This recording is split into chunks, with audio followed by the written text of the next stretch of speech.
A nona carta de Joel Goldsmith aos seus alunos, de setembro de 1955. Leitura por César Guidini. Intitulada O Poço Profundo do Seu Ser. Está bem. Neste ponto de nosso desenvolvimento espiritual, paremos por um momento e façamos um balanço de nós mesmos. Qual é o princípio específico que estamos tentando provar, a partir do qual esperamos grandes coisas?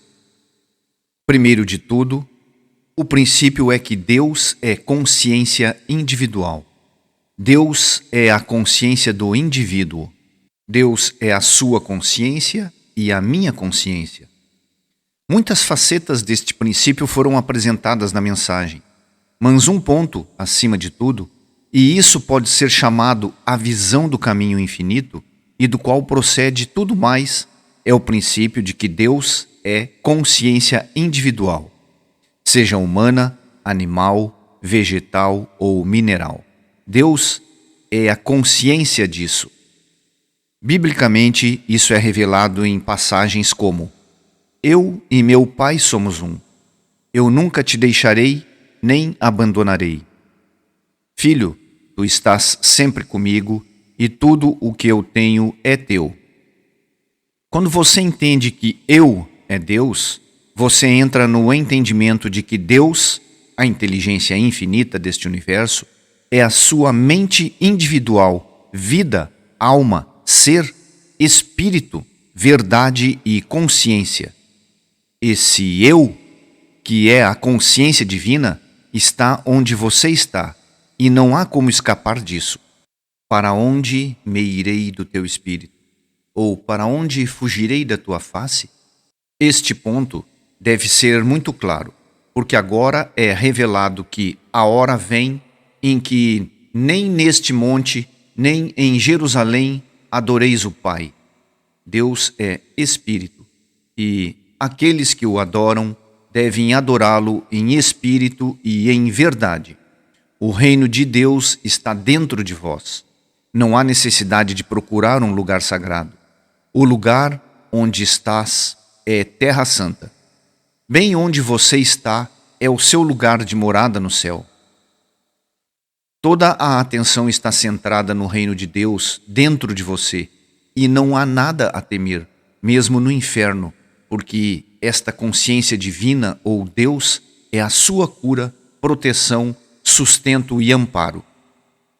Embora eu use termos como cura e proteção, eles não são literalmente verdadeiros, já que nessa percepção não haveria nada a curar ou do qual ser protegido, exceto a crença errônea de que você é um humano sendo detonado por você mesmo e, de algum modo, fora do contato com Deus. Deus é o seu próprio ser, e, portanto, a natureza infinita do ser de Deus é a natureza infinita do seu próprio ser individual. Isso nos liberta para sempre de qualquer sentimento de alcançar um Deus em algum lugar e nos impede de temer poderes lá fora. Não importa se é algo físico, mental, moral ou financeiro. De modo algum entrará nela a consciência de Deus, que é o seu ser individual, qualquer coisa que contamine e cometa abominação ou mentira. Esta é a verdade absoluta e completa, a verdade que os santos e sábios tentaram revelar à consciência humana através dos séculos. Mas uma coisa impediu o mundo de aceitar e viver essa consciência, e é este o ponto. Enquanto tudo isso é verdade, não é de nenhuma utilidade para ninguém, exceto na medida em que se atinge uma percepção, uma realização interna disto. As coisas de Deus são loucura para o homem, e assim, toda essa verdade é loucura, e ao menos para nós, como seres humanos, não é de nenhum proveito. Torna-se disponível e torna-se a vida de sua vida somente quando você alcança aquela primeira centelha interna de iluminação, que revela que esta é a verdade. Se você ficasse diante de Jesus Cristo A única razão pela qual você poderia ter certeza de uma cura instantânea é que ele alcançou mais desta realização do que você. A única razão pela qual você pode pedir ajuda a um curador espiritual hoje é ele ter alcançado a realização da verdade da sua verdadeira identidade mais do que você alcançou. Mas você pode ir e fazer o mesmo assim que você chegar a alguma medida dessa mesma realização. E se, individualmente ou em grupo, fôssemos suficientemente capazes de viver com essa verdade, em silêncio, meditação e receptividade, a história do mundo poderia ser mudada pela paz, harmonia, pelas curas e os sucessos que sairiam da consciência silenciosa e unida de 2 ou 3 reunidos em meu nome. Um momento do silêncio que troveja na linguagem divina é o céu, e desse silêncio, uma infinidade de curas podem ocorrer. Onde quer que alguém esteja desesperadamente buscando uma realização do Cristo ou a ajuda de Deus, poderia sintonizar-se neste silêncio e encontrar a paz. Este silêncio, que tem um tremendo poder, é a consciência de Deus. Quando o sentido humano se aquieta, quando a mente humana não está pensando, não está tentando fazer uma demonstração para obter ou conseguir qualquer coisa. Quando a mente humana está parada, a mente divina está em expressão ativa em todo o universo. O reino de Deus está dentro de você. E há um centro do seu ser que é como um profundo e silencioso reservatório de contentamento, um poço profundo de espírito silencioso. Quando você está nele, você encontra o céu, e é desse profundo silêncio interior que o Mestre chamou de minha paz, que as curas, harmonias e alegrias fluem, e todos aqueles que sintonizaram essa consciência recebem o benefício disso. Que cada um perceba que Deus é consciência individual e que a presença e o poder da Deidade possam ser trazidos para suas famílias, suas comunidades e suas nações, na medida em que você se acomoda de volta nesse silêncio e deixa ouvir através de si. Isso é uma coisa difícil de alcançar e uma meta individual de chegar a isso pode levar meses e às vezes anos de trabalho e meditação. Minha própria experiência exigiu meses e meses de meditação constante e persistente, dia e noite, antes de eu receber o primeiro segundo de realização. E durante todo esse tempo a pergunta era: como eu sei que existe tal coisa e que ela irá realizar alguma coisa?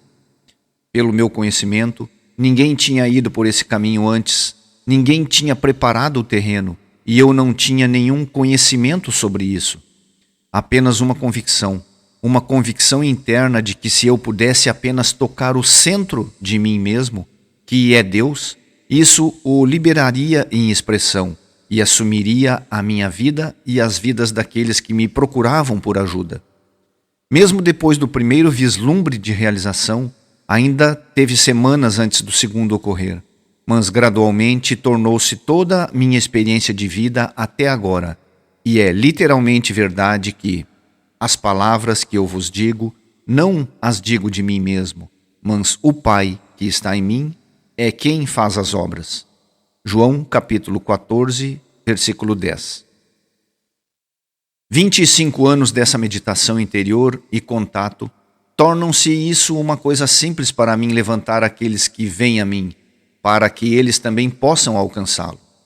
Os capítulos dos Escritos do Caminho Infinito, dedicados à meditação e à comunhão, assim como à consciência envolvida em sua produção, tornam mais fácil para os alunos alcançarem essa paz do silêncio interior, e as meditações unificadas e a consciência de nossos alunos facilitam o resto do mundo a alcançar a comunhão consciente. Um por um, os alunos estão atingindo uma medida da capacidade de tocar aquele centro de seu próprio ser e obter uma resposta dele. Por fim, chegará o momento em que todos poderão tocar neste centro de seu próprio ser à vontade e encontrar o poder de Deus e a graça de Deus fluindo dele para o mundo, como uma atmosfera de harmonia e cura, de paz e alegria a todos que ele conhece. Mais e mais a palavra meditação está aparecendo na literatura atual e mais você lê meditação, a meditação é o caminho. Não se deixe enganar por nenhum desses artigos. A meditação, por si só, não é o caminho. O caminho é o contato. Meditação é apenas uma maneira de alcançar um silêncio interior no qual o contato é feito. Meditação é a maneira de se voltar para dentro de si mesmo, para aquele poço profundo de contentamento no centro do seu ser, que é Deus, e onde o sentido pessoal de eu desaparece. Quando sua meditação resulta em contato com o caminho encontrado para deixar o esplendor aprisionado escapar, só então você entende Paulo, quando ele diz: vivo, não mais eu, mas Cristo vive em mim. O primeiro passo para alcançar esse centro do seu ser é abster-se do uso da palavra eu, o eu egóico. Quão tolo é associar o eu pessoal a qualquer coisa que tenha a ver com Deus, porque é totalmente impossível para um indivíduo ser qualquer tipo de fator de contribuição para a presença e poder de Deus. De fato, o oposto é verdadeiro. Apenas na proporção em que você pode anular esse sentido de eu, pode a consciência de Deus assumir e realizar a si mesma. Até certo ponto, a palavra eu é excluída, na medida em que se aplica à oração ou tratamento. Não mais você usa a oração como um meio para influenciar Deus de qualquer maneira. Uma vez que Deus não lida com pensamentos ou coisas materiais, não adianta ter um desejo material, ou desejo, ou esperança. Quando você aprende a ir a Deus sem desejos, você elimina a palavra eu. E isso, por si mesmo, é um dos maiores passos que você é chamado a dar. Ao ir a Deus, você está indo apenas por uma bênção espiritual, e até que você permaneça na presença de Deus, você não tem como conhecer a natureza do reino espiritual e suas bênçãos. As coisas que o olho não viu e o ouvido não ouviu, e não subiram ao coração do homem, são as que Deus preparou para os que o amam. Mas Deus nos-las revelou pelo seu Espírito, porque o Espírito penetra todas as coisas, ainda as profundezas de Deus. Coríntios capítulo 2, de 9 a 10. Através das bênçãos de Deus, você é libertado dos pensamentos e das coisas deste mundo. E somente nesta libertação são as bênçãos de Deus conhecidas e manifestadas, mas nunca no sentido de algo adquirido ou recebido de Deus. De maneira alguma você é tirado do mundo. Você está no mundo, mas não é dele. Você encontrou o céu e você é livre. E então que você começa a entender o significado profundo e a poesia de minha paz, águas mansas, verdes prados.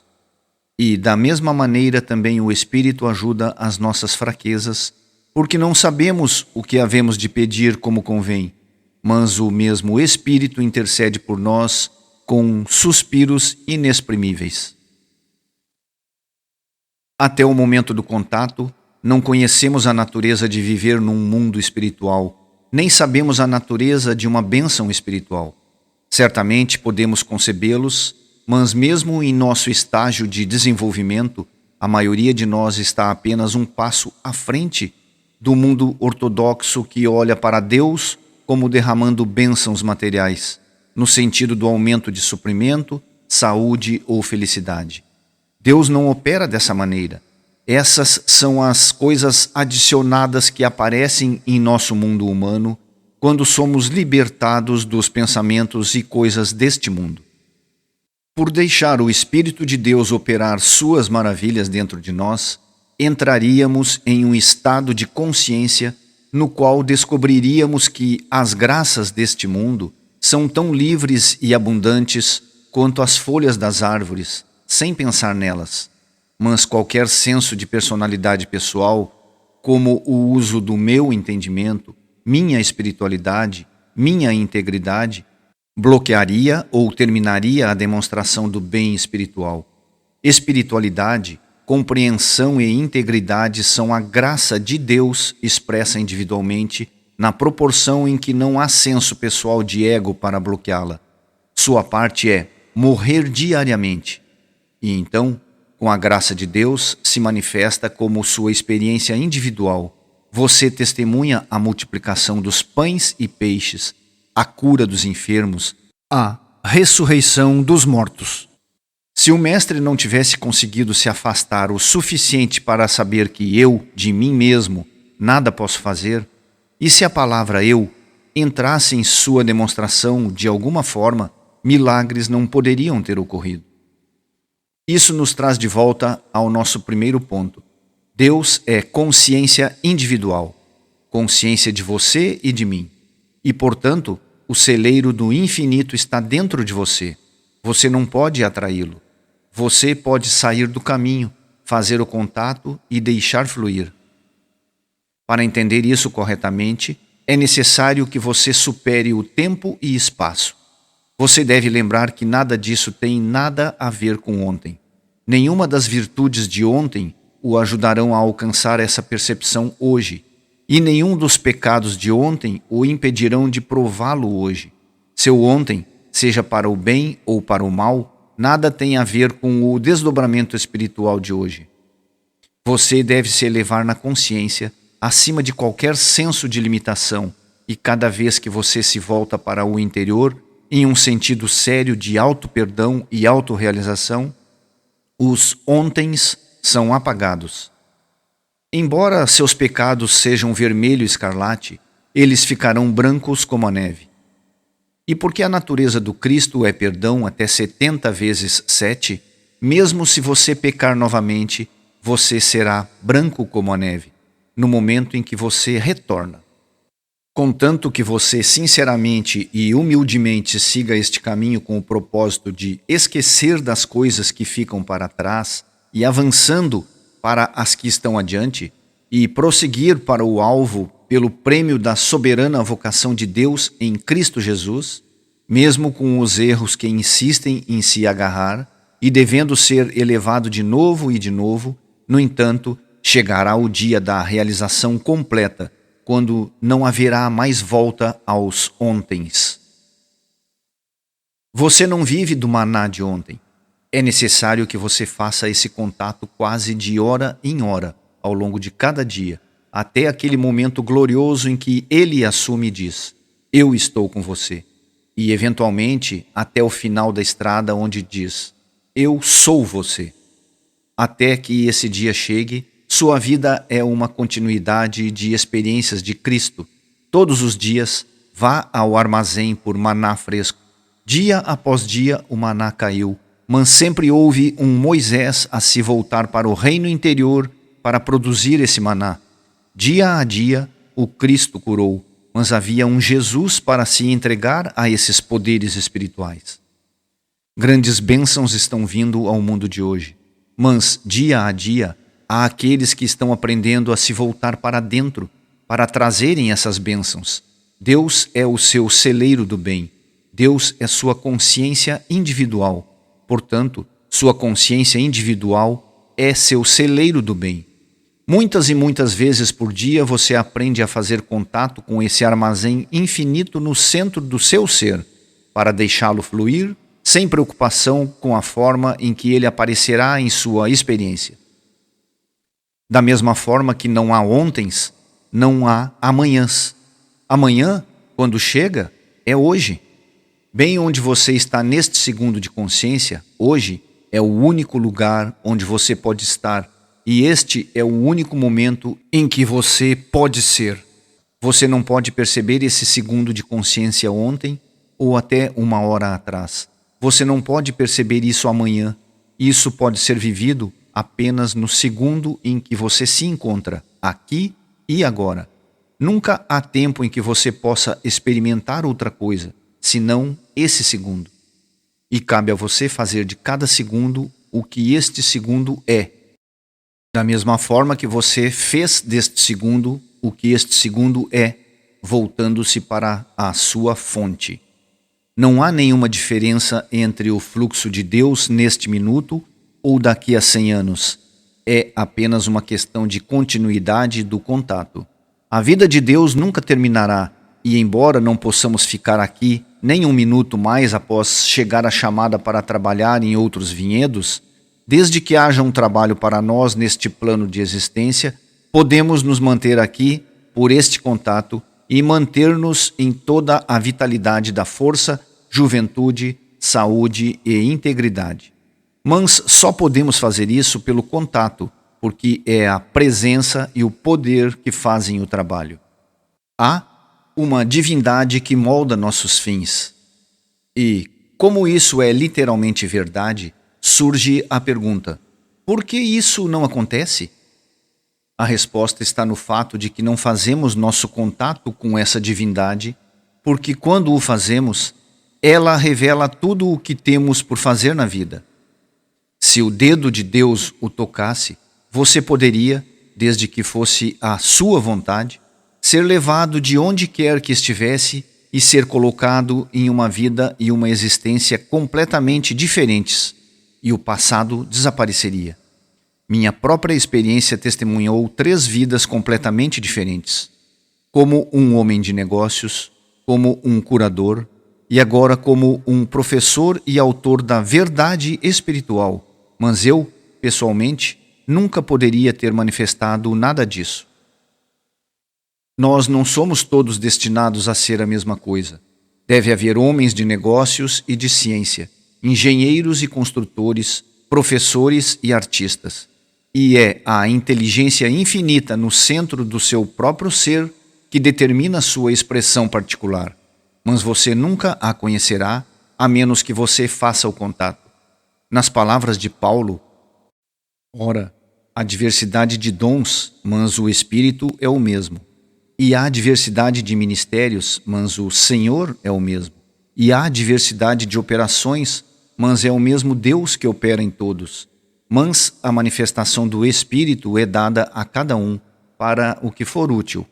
Porque a um, pelo Espírito, é dado a palavra da sabedoria, e a outro, pelo mesmo Espírito, a palavra da ciência, e a outro, pelo mesmo Espírito, a fé, e a outro, pelo mesmo Espírito, os dons de curar, e a outro, a operação de maravilhas, e a outro, a profecia, e a outro, o dom de discernir os espíritos, e a outro, a variedade de línguas, e a outro, a interpretação das línguas. Mas um só e o mesmo Espírito opera todas essas coisas, repartindo particularmente a cada um como quer. Coríntios capítulo 12, 4 a 11. Há aqueles, no entanto, que, pela graça de Deus, fizeram esse contato sem nenhum esforço direcionado ou atividade consciente de sua parte. São aqueles que já são artistas, professores, compositores, escritores, uma coisa ou outra. Eles fizeram contato com sua fonte e estão em seus lugares de direito, mas mesmo eles podem aumentar e melhorar a qualidade e o caráter de sua produção por um grau maior de contato consciente e união com sua fonte. O propósito deste trabalho não é influenciar ninguém a segui-lo ou tentar levá-lo ao mundo em larga escala. O caminho é ser feliz e livre em compartilhá-lo com aqueles que, por sua ânsia, desejo e vontade de se sacrificarem, demonstram que este é um caminho para o qual eles foram conduzidos. Embora milhares de pessoas possam se interessar quando se trata do sacrifício individual necessário para alcançar essa realização interna, os números diminuem rapidamente. Mas você pode ter certeza de que, como Deus é sua consciência individual, com fidelidade, persistência e perseverança, você pode alcançar o reino de Deus que está dentro de você. E, nesse contato, Ele flui para a sua experiência e assume toda a sua experiência de vida, mente, espírito, alma, corpo, trabalho, lar, propósitos de qualquer natureza. A consciência expressa a si mesma. Desde os dias em que o homem estava limitado a viajar a pé até o presente dia, quando a restrição máxima é um jato de 6.200 km por hora, tem havido uma atividade de Deus trabalhando na consciência humana para libertar o homem das limitações de tempo e espaço. O homem não pode apressar o dia, nem pode retardá-lo, porque é uma atividade de desdobramento da consciência.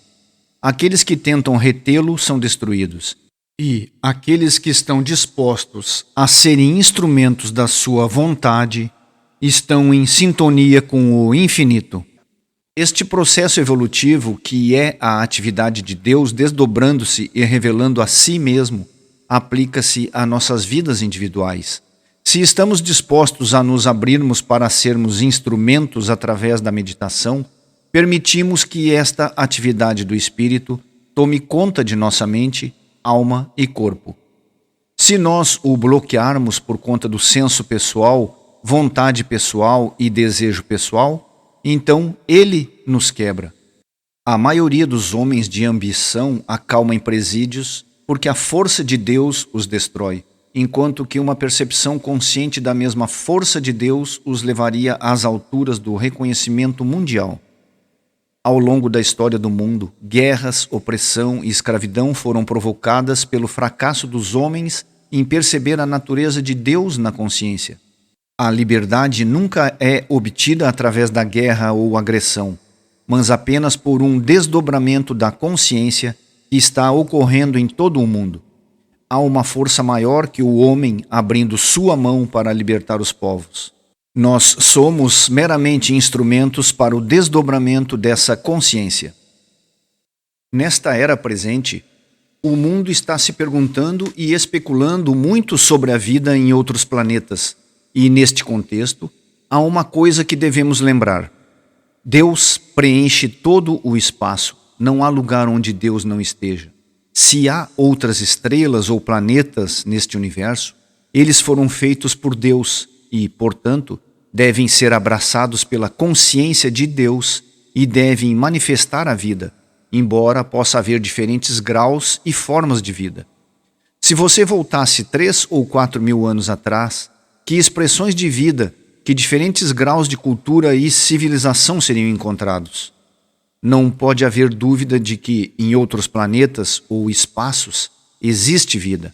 Sim, há vida, porque Deus é. E onde Deus é, a vida é, porque Deus é vida. Como não pode haver vida vazia, deve haver uma vida expressa, e a vida expressa seria novamente em formas individuais de vida. Eventualmente, podemos descobrir que, nessas extensões do espaço exterior, existem civilizações tão atrasadas quanto as da Terra há milhares de anos, ou podemos encontrá-las avançadas em milhares de anos além de onde estamos agora. Nós não temos como saber de nada sobre isso, mas nós sabemos isto. A consciência é Deus, a consciência é vida. Consciência é aquilo que é formado. Portanto, onde Deus é, existe vida. Tempo e espaço estão cheios de Deus, e quaisquer formas de consciência que existam, seja atrás ou à frente de nós, são determinadas por coisas sobre as quais não temos controle, porque a consciência está sempre se expressando a si mesma. O grau de vida experimentada é proporcional ao grau de desenvolvimento da consciência. Independente de que ponto você está neste momento da vida, isso representa seu grau da vida de Deus desdobrada em expressão consciente.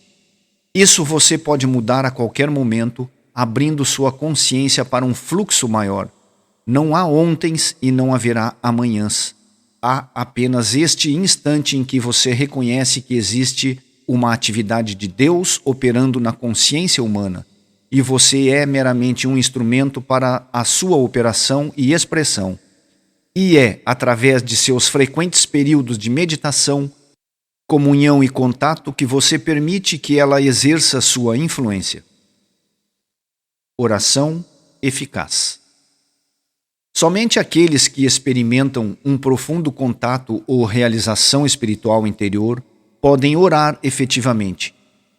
Isto pode, a princípio, parecer uma afirmação chocante para aqueles que aprenderam nos velhos ensinamentos que devemos nos voltar para Deus, orar a Deus, pedir, implorar a Deus por isso, por aquilo e a outra coisa. No entanto, quando meditamos e ponderamos sobre esse assunto, descobrimos que, se não recebemos o que oramos, é porque rezamos mal. Certamente, nós estamos todos bem familiarizados com o tipo de oração que está orando mal.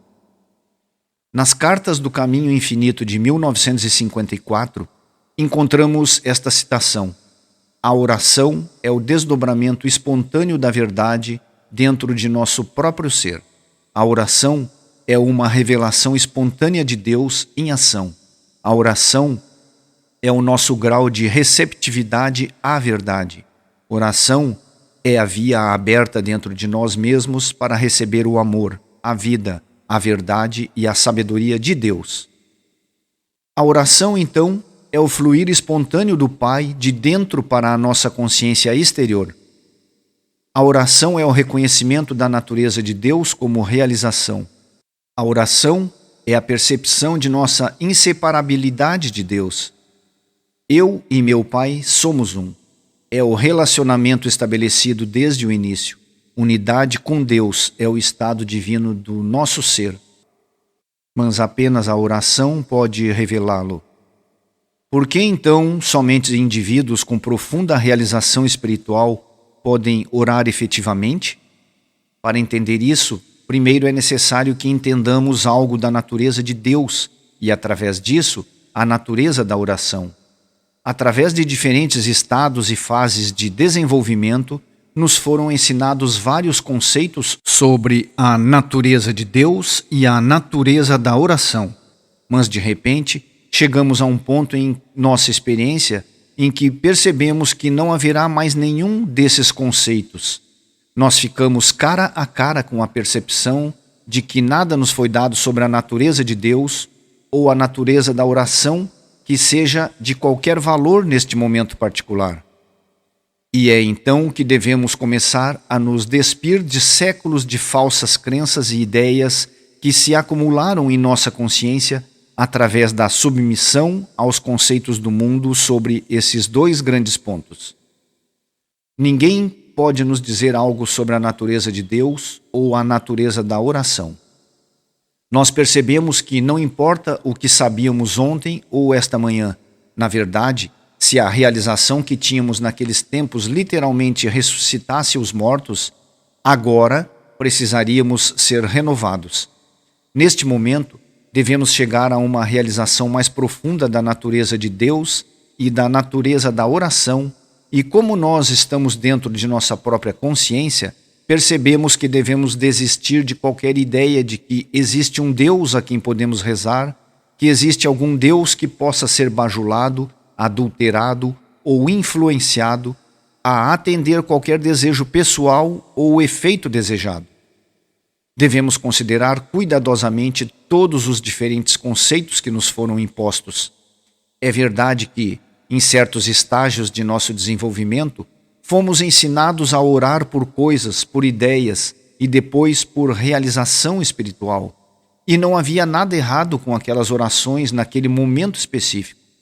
Mas agora, hoje, neste exato minuto, neste momento de eternidade, nenhuma das velhas ideias ou conceitos são de alguma utilidade, e eles devem ser eliminados e afastados de nós. Quando nos voltamos para dentro em silêncio, com uma total ausência de velhas crenças, conceitos e ideias antigas, começamos a perceber, mesmo em pequena medida, o fato de que existe um Deus que está mais perto que o respirar, mais perto que mãos e pés, e que nós vivemos, nos movemos e temos nosso ser nesse espírito infinito e invisível. Tornamo-nos conscientes no momento em que nenhuma ideia ou conceito antigo, nenhum desejo interfere no ouvir que está acontecendo dentro de nós. Enquanto nos sentamos neste silêncio, ouvindo atentos e esperando a palavra de Deus em nós, encontramos uma nova dimensão que chega em nossa experiência em relação a Deus, a natureza de Deus e a natureza da oração. Certamente esta experiência é a oração em um sentido que é mais real, mais definido que qualquer outro que já conhecemos. Certamente, neste momento, estamos desenvolvendo um maior grau aquele ouvido interno, que é a realidade da comunhão. E assim, nesta quietude, nesta ausência de esforço mental e físico, neste momento de tranquilidade, de deixar rolar, de relaxar, nós alcançamos este ponto no centro de nosso ser e fazemos contato com o infinito invisível que está dentro de nós. É então que uma transformação acontece, seja grande ou pequena aos nossos olhos, e onde antes havia um conceito errôneo, agora existe, em algum grau, o conhecimento da realidade, um conhecimento calmo, confiante e sereno da realização da natureza, da atividade, da essência e do ser daquele que chamamos de Deus. Neste momento de contato, em pequena medida, realmente e verdadeiramente experimentamos Deus, e é essa experiência, e somente ela, que constitui a oração. Apenas nas profundezas de um contato interno dentro da consciência de um indivíduo, aquele que está suficientemente sintonizado com esse infinito pode chegar a uma oração eficaz, somente no grau em que nós, como consciência individual, nos rendemos e nos tornamos um na percepção consciente do infinito invisível dentro de nós, somos nós capazes de transcender espiritualmente, de ver através das coisas em nossa experiência. Que nós conheçamos, não existe outro tipo de oração efetiva.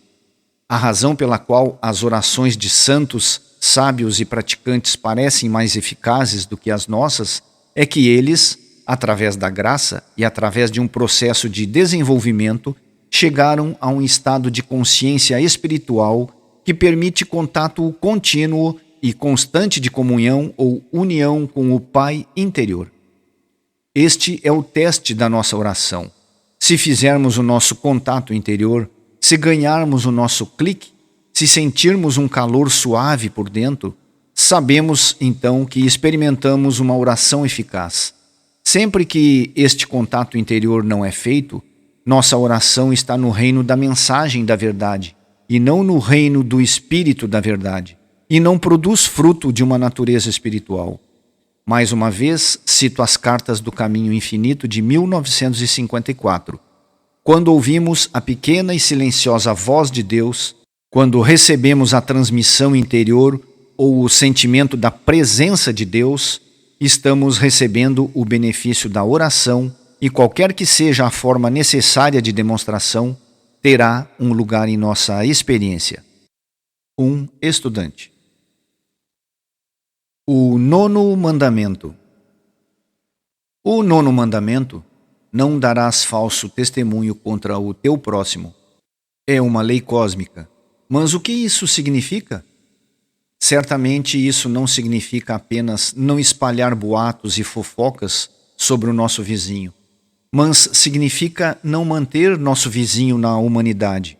Se você diz, eu tenho um bom vizinho, você está dando falso testemunho contra ele, tanto quanto se você dissesse, eu tenho um vizinho muito ruim, porque você está reconhecendo um estado de humanidade, às vezes bom e às vezes ruim, mas nunca espiritual. Dar falso testemunho contra o seu próximo é declarar que ele é humano, que ele é finito, que ele tem falhas, que ele é algo menos do que o próprio Filho de Deus. E assim nós violamos a lei cósmica toda vez que reconhecemos sua humanidade. Toda vez que nós reconhecemos o próximo como capaz de ser pecador, pobre, doente ou morto, toda vez que nós o reconhecemos como diferente do Filho de Deus, estamos dando falso testemunho contra ele. Na violação dessa lei cósmica, provocamos nossa própria punição. Deus não nos pune. Nós nos punimos porque se eu digo, você é pobre, eu praticamente digo, eu sou pobre. Há apenas um eu, um ser. E qualquer verdade que eu saiba sobre você é a verdade sobre mim. Se eu aceito a crença da pobreza no mundo, isso se reflete em mim. Se eu disser, você está doente ou você é cruel, estou aceitando que há uma qualidade separada de Deus, um ser separado de Deus, uma atividade à parte de Deus. E dessa forma, eu estou condenando a mim mesmo, porque existe apenas um eu, e finalmente sou punido pela minha própria convicção, dando falso testemunho contra meu vizinho. Chegamos a um ponto de não dar falso testemunho contra o nosso próximo quando chegamos à conclusão de que o Cristo é nosso próximo, que o nosso vizinho é um ser espiritual, o Filho de Deus, assim como nós somos. Ele pode não saber e você pode não saber plenamente, mas a verdade é que eu sou espírito, eu sou alma, eu sou consciência. Eu sou a mesma manifestação, a própria expressão de Deus, e assim é você, e assim é o seu próximo, seja ele bom ou ruim, amigo ou inimigo, na porta ao lado ou nos mares distantes. A lei cósmica é revelada em toda a Escritura e no Sermão da Montanha, em Mateus capítulo 5, 6 e 7. O Mestre nos deu um guia e um código de conduta humana para seguir enquanto treinamos e nos desenvolvemos para a consciência espiritual ou cósmica. O caminho infinito não lida com a boa humanidade em si e por si mesma, nem é uma correção da sua conduta humana. Ele lida inteiramente com a compreensão dos valores espirituais da realidade, com a adoção de um código espiritual que automaticamente resulta em boa humanidade. A boa humanidade é apenas uma consequência natural da identificação espiritual. Seria impossível entender que Cristo é a alma, a vida do ser individual, e então brigar com seu vizinho ou caluniá-lo.